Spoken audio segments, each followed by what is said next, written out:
नमस्कार दोस्तों, मेरे YouTube channel all in one study 2020 में आप सभी लोगों का स्वागत है।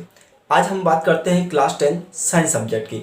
बहुत सारे स्टूडेंट की रिक्वेस्ट थी, सर अभी तक आपने साइंस नहीं पढ़ा है। बिल्कुल आपका कहना सही था, लेकिन क्या है कि ऑल सब्जेक्ट है, क्लास 10th है, तो कहीं ना कहीं थोड़ा सा मिसप्रिंट हो जाता है। आप भी जानते हैं, मैं भी जानता हूँ। लेकिन हाँ, मैंने अगर आपसे बोला है कि इस चैनल के माध्यम से मैं आपको ऑल सब्जेक्ट पढ़ाऊंगा, तो बिल्कुल ऑल सब्जेक्ट पढ़ाने का बिल्कुल प्रयास करूंगा। लेकिन जैसे मुझे टाइम मिलता जाएगा वैसे मैं वीडियो अपलोड करता जाऊंगा। पर आप टेंशन ना लें, क्योंकि अगर आप मेरे चैनल से जुड़े हुए हैं तो मैं बिल्कुल निश्चित आपका विशेष ध्यान रखूंगा। तो चलिए आज हम बात करते हैं क्लास 10th का चैप्टर फर्स्ट साइंस का। बहुत ही अच्छा चैप्टर है। बच्चे इस चैप्टर को कहीं ना कहीं डर कर अपने आप में पता नहीं महसूस करते हैं कि हमें नहीं आएगा, क्योंकि इसमें कहीं ना कहीं रासायनिक समीकरण होती है, अभिक्रियाएं होती है, कहीं H2 होता है, तो ये इनको क्या पता नहीं चलता है। अब 10th क्लास में अधिकतर बच्चे क्या इसी टाइप के होते हैं जो उनका माइंड थोड़ा सा डेवलप नहीं हो पाता है। तो कोई प्रॉब्लम नहीं, मेरे चैनल के माध्यम से बिल्कुल आपको बहुत ही शानदार तरीके से चैप्टर को मैं समझाने वाला हूँ। लेकिन ये वीडियो आपको अंत तक जरूर देखना है, देखिएगा। यहाँ पर मैंने क्या करा, पहले से क्वेश्चन बिल्कुल तैयार किए हैं। तैयार करने से क्या मुझे समझाने में बहुत आसानी होगी। तो जो मैं क्वेश्चन यहाँ पर लिखूंगा लगभग वो क्वेश्चन सभी इंपॉर्टेंट रहेंगे। इंपॉर्टेंट से मतलब वो परीक्षा की दृष्टि से बिल्कुल रहेंगे, मतलब इससे एक भी क्वेश्चन बाहर नहीं जाएगा, मैं आपको विश्वास दिला रहा हूँ। लेकिन आपको ये कवर करना भी आवश्यक है। तो यहाँ पर मतलब हमारा जो 10th क्लास का चैप्टर फर्स्ट विज्ञान का रासायनिक अभिक्रिया एवं समीकरण, इसका फर्स्ट क्वेश्चन आता है कि जब हम कोई चैप्टर पढ़ते हैं जी, या जब हम कोई किसी भी चीज़ के बारे में अगर हम कोई गहन अध्ययन करते हैं तो पहले उसके बारे में थोड़ा सा नॉलेज होना अति आवश्यक है। तभी आपको पता चलेगा कि हम करना क्या चाह रहे हैं, पढ़ना क्या चाह रहे हैं, पढ़ क्या रहे हैं। ठीक है, तो इसी प्रकार हमारा इसका फर्स्ट क्वेश्चन मैंने लिया है कि रासायनिक अभिक्रिया किसे कहते हैं। तो गौर से देखिएगा आप। सबसे पहले हमारे चैप्टर का नाम आता है रासायनिक अभिक्रिया, बिल्कुल रासायनिक अभिक्रिया संबंधित लेंगे। फिर हमारा आगे समीकरण, तो समीकरण संबंधित क्वेश्चन लेंगे। ठीक है, जैसा मतलब मैं आपको बता रहा हूँ इसी टाइप से अगर आप स्टेप बाय स्टेप याद करेंगे, मैं गारंटी दे रहा हूँ आपको एक भी क्वेश्चन ऐसा नहीं रहेगा कि जो याद नहीं हो, लेकिन सभी याद हो जाएंगे। लेकिन स्टेप बाय स्टेप करना पड़ेगा। तो पहला क्वेश्चन है रासायनिक अभिक्रिया किसे कहते हैं, ये कितने प्रकार की होती है। तो सबसे पहले हम बात करते हैं रासायनिक अभिक्रिया होती क्या है।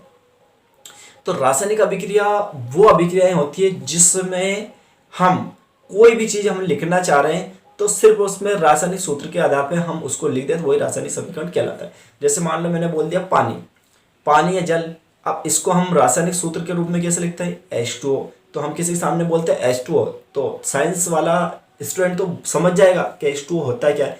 हो सकता है मैथ वाला या हो सकता है अदर सब्जेक्ट वाला नहीं समझ पाए, तो बस वो चीज़ ही लिखना हमारा रासायनिक समीकरण कहलाता है। लेकिन इसको डेफिनेशन के आधार पर हम क्लियर कैसे करते हैं, तो देखिएगा हम लिखते हैं वह अभिक्रिया जिसमें दो या दो से अधिक पदार्थ आपस में क्रिया कर या मिलकर, है ना, करके नया पदार्थ बनाते हैं, रासायनिक अभिक्रिया कहलाती है। ध्यान देना, रासायनिक अभिक्रिया जैसे मैंने बोला था अभी, एक सूत्र बोला था, जैसे जल का सूत्र होता है, पानी का सूत्र होता है H2O।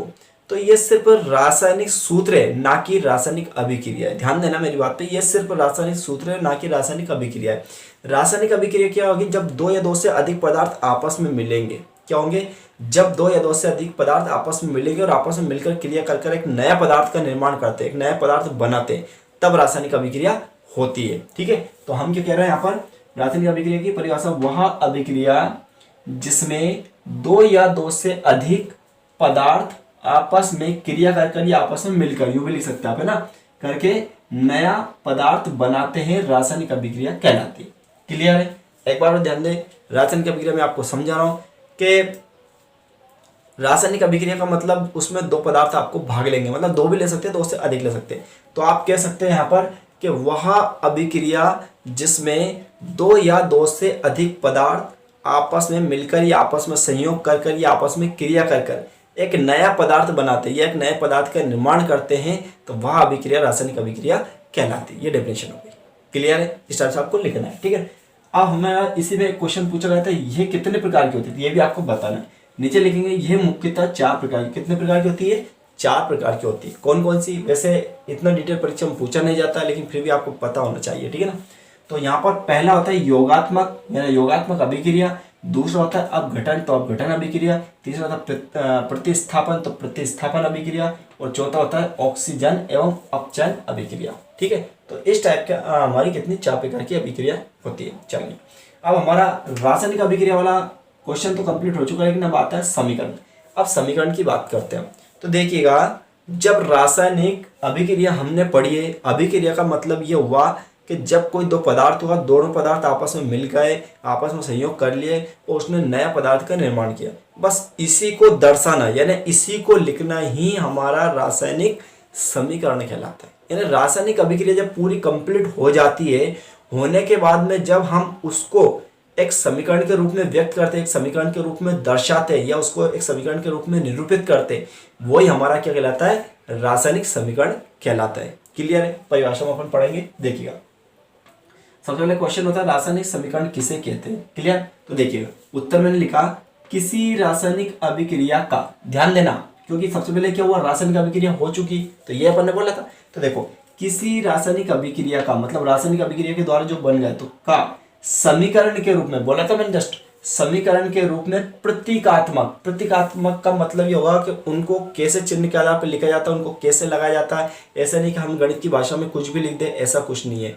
यहाँ पर आपको लगाना है, तो जैसे मान लो मैंने लिखा Mg+O2, फिर गिव्स मतलब तीर का निशान लगाना है, तो तीर का निशान लगाना भी जरूरी है। ठीक है, तो इस टाइप से इनके थोड़े से के नियम होते हैं। तो वही क्या होता है, प्रतीकात्मक होता है, मतलब प्रतीक चिन्हों के आधार पर इनको लिखा जाना। ठीक है, तो अपन क्या लिखेंगे यहाँ पर, किसी रासायनिक अभिक्रिया का समीकरण के रूप में प्रतीकात्मक, है ना, निरूपण रासायनिक समीकरण कहलाता है।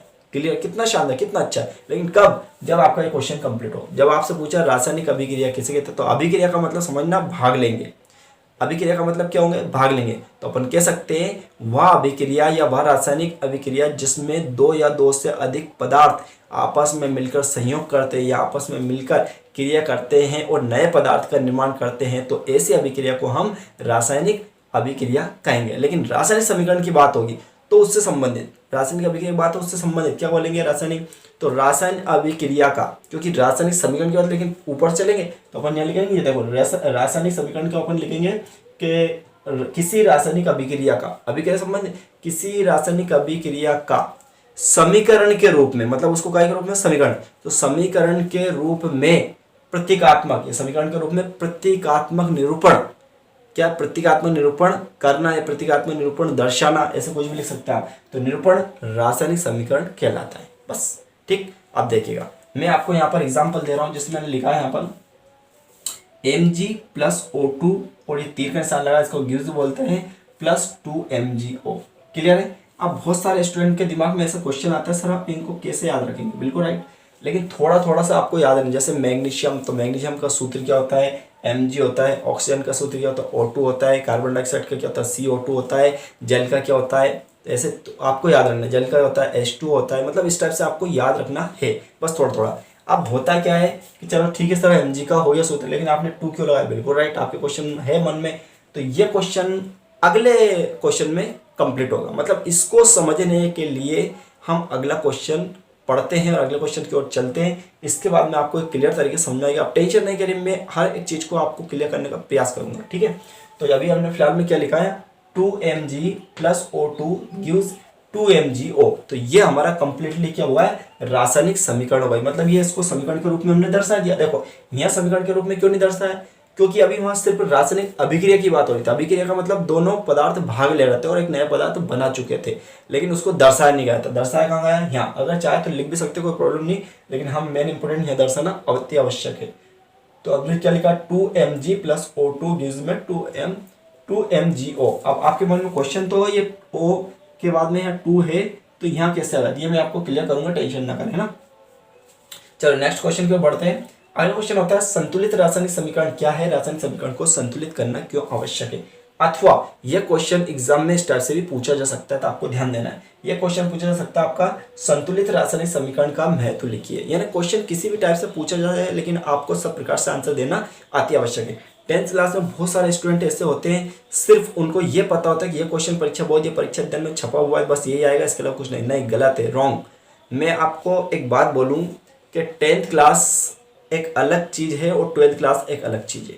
10th क्लास में बहुत सारे बच्चों के क्या 90%, 95%, 99% बन जाते, लेकिन 12th क्लास में इतनी आसान तरीके से नहीं बनते। उसका कारण यही है कि जो 10th क्लास को बिल्कुल ध्यान से पढ़ेगा, माइंडली लेगा, वही 12th क्लास में अच्छे परसेंटेज बनाता है। क्योंकि 12th क्लास में अक्सर क्या होता है, जो क्वेश्चंस होते हैं वो चेंज होके आते हैं, यानी बदल बदल के आते हैं। यानी जैसे मान लो यह क्वेश्चन है आपका, अब होता क्या है, वो क्वेश्चन ऐसे बनाता है, रासायनिक अभिक्रिया किसे कहते हैं, संतुलित रासायनिक समीकरण को समझाइए। मतलब इस क्वेश्चन में इस क्वेश्चन को जोड़ देता है, और स्टूडेंट का दिमाग क्या चलता है, बस ये याद किया और ये तो पता ही नहीं, और ये किया तो भूल जाएंगे, यार ये कैसा क्वेश्चन कहाँ से घुमा फिरा आ गया, हमें तो नोट्स में नहीं लिखवाया ना परीक्षा बोर्ड में।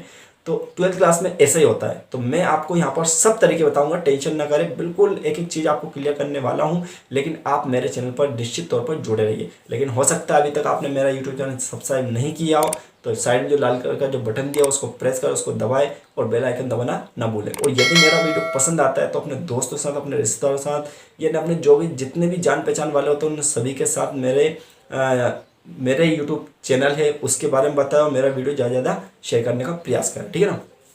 तो चलते हम, हमारा क्वेश्चन ये था, तो हमने उत्तर में लिखा संतुलित रासायनिक समीकरण। अब ध्यान देना, संतुलित रासायनिक समीकरण क्या होता है।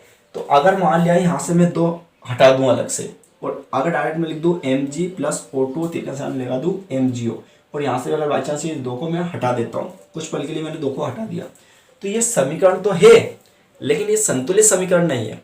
ध्यान देना मेरी बात पे, अगर इस 2 को यहाँ से हटा दिया जाए, इस 2 को यहाँ से हटा दिया जाए, तो ये समीकरण तो है लेकिन ये संतुलित समीकरण नहीं। क्यों नहीं है, कारण मैं आपको बता रहा हूँ। जैसे कि Mg को लिखा अपन ने, बिल्कुल क्लियर, O2 को लिख दिया, तो आप क्या करोगे, अगर बाई चांस MgO2 को लिखोगे तो आपने कैसा लिखा इसको, MgO। तो ध्यान देना यहाँ पर, अगर 2 को मैं हटाता हूँ तो ये O के कितने अणु है, 1, और यहाँ पर O के कितने अणु है, 2, राइट। Mg का एक अणु, Mg का एक अणु, तो ये Mg का अणु तो बिल्कुल ठीक है, कोई दिक्कत नहीं, लेकिन O का एक अणु यहाँ 2 है, तो इसका मतलब ये कहीं ना कहीं बैलेंस नहीं हो रहा है। मतलब है ना, संतुलित समीकरण का मतलब ये होता है, संतुलित रासायनिक समीकरण का मतलब ये होता है कि दोनों तरफ, यानी अभिकारक और जो उत्पाद जो बनते हैं हमें, या अभिक्रिया में जो भाग लेते हैं वो और जो बनते हैं, उन दोनों के परमाणु संख्या क्या होनी चाहिए, समान होनी चाहिए, बराबर होनी चाहिए, दोनों साइड बराबर होनी चाहिए। मतलब जितने अणु अगर इधर है उतने ही इधर होना अति आवश्यक है। तो उससे हम क्या बोलेंगे, रासायनिक समीकरण जो होती है वो उसे क्या बोलेंगे, हम संतुलित बोलेंगे, संतुलित रासायनिक समीकरण कहेंगे। तो देखिए यहाँ क्या कह रहे हैं कि जब किसी रासायनिक समीकरण में, अब ध्यान देना, किसी रासायनिक समीकरण मतलब ये इससे संबंध है, मतलब जैसे कि ये क्वेश्चन आया आपका कंप्लीटली, और फिर इसके बाद में जस्ट ये आया था ये इससे संबंधित है, और इसके बाद जो क्वेश्चन आया था ये इससे संबंधित है। इसलिए इन तीनों क्वेश्चनों को आपको पढ़ना आवश्यक, मैंने बोला था, क्योंकि एक के ऊपर एक डिपेंड करता है ना। तो हम क्या पढ़ रहे हैं कि जब किसी रासायनिक समीकरण में विभिन्न तत्वों के परमाणु संख्या, विभिन्न तत्वों के परमाणु, तत्व मतलब ये O हो गया, Mg हो गया, ये तत्व हो गया, ठीक है, तत्व के परमाणु संख्या दोनों तरफ या दोनों तरफ बराबर या समान हो। दोनों तरफ मतलब एक साइड ये, एक साइड ये, यानी कह सकते हैं इसको, ये LHS पक्ष होता है, ये RHS पक्ष, ये दायां पक्ष बराबर बायां पक्ष, इस टाइप से कह सकते हैं ना। तो क्या लिखेंगे, जब किसी रासायनिक समीकरण में विभिन्न तत्वों के परमाणुओं की संख्या दोनों तरफ, क्या कहेंगे, दोनों तरफ समान हो या बराबर हो, ठीक है, हो, तो उसे संतुलित रासायनिक समीकरण कहते हैं। क्लियर है, उसे रासायनिक संतुलित मतलब उसे उस समीकरण को हम क्या करेंगे, संतुलित रासायनिक समीकरण कहेंगे। अभी इसका एग्जांपल हमें लिखना है, बिल्कुल आप चाहे तो ये भी लिख सकते हैं, लेकिन मैं इसके आधार पे मतलब इसके नीचे में और भी मतलब इस 1-2 उदाहरण आपको समझाऊंगा ताकि आपके क्लियर माइंड में रहेगा। और उसके बाद में संतुलित जो समीकरण होती है उसको संतुलित कैसे किया जाता है ये चीज़ें मैं आपको क्लियर करूंगा। अभी इसमें हमें क्या महत्व लिखना है, अभी मात्र हमारा ये क्वेश्चन है संतुलित रासायनिक समीकरण क्या है, रासायनिक समीकरण को संतुलित करना आवश्यक है। तो ये अभी नहीं कह रहे, सिर्फ हमने क्या करा अभी कि जब किसी रासायनिक समीकरण में विभिन्न तत्वों के परमाणु संख्या दोनों तरफ समान हो या बराबर हो तो उसे संतुलित रासायनिक समीकरण कहते हैं। जैसे जैसे एग्जाम्पल आप चाहे तो ये ले सकते हैं, इसके अलावा मैं और बताऊंगा। तो हम नेक्स्ट वीडियो में इसके आगे की हम बात करते हैं, क्योंकि वीडियो ज़्यादा लंबा हो जाता है तो कहीं ना कहीं स्टूडेंट पूरा वीडियो नहीं देख पाते, इसलिए मैं इसको पार्ट 1, पार्ट 2, पार्ट 3 इस टाइप से मैं डालता रहूँगा, ठीक है ना। तो इतने आप कंप्लीट करें, जब तक मैं आपका सेकंड वीडियो लेकर आऊँगा। पूरा वीडियो देखने थैंक यू सो मच।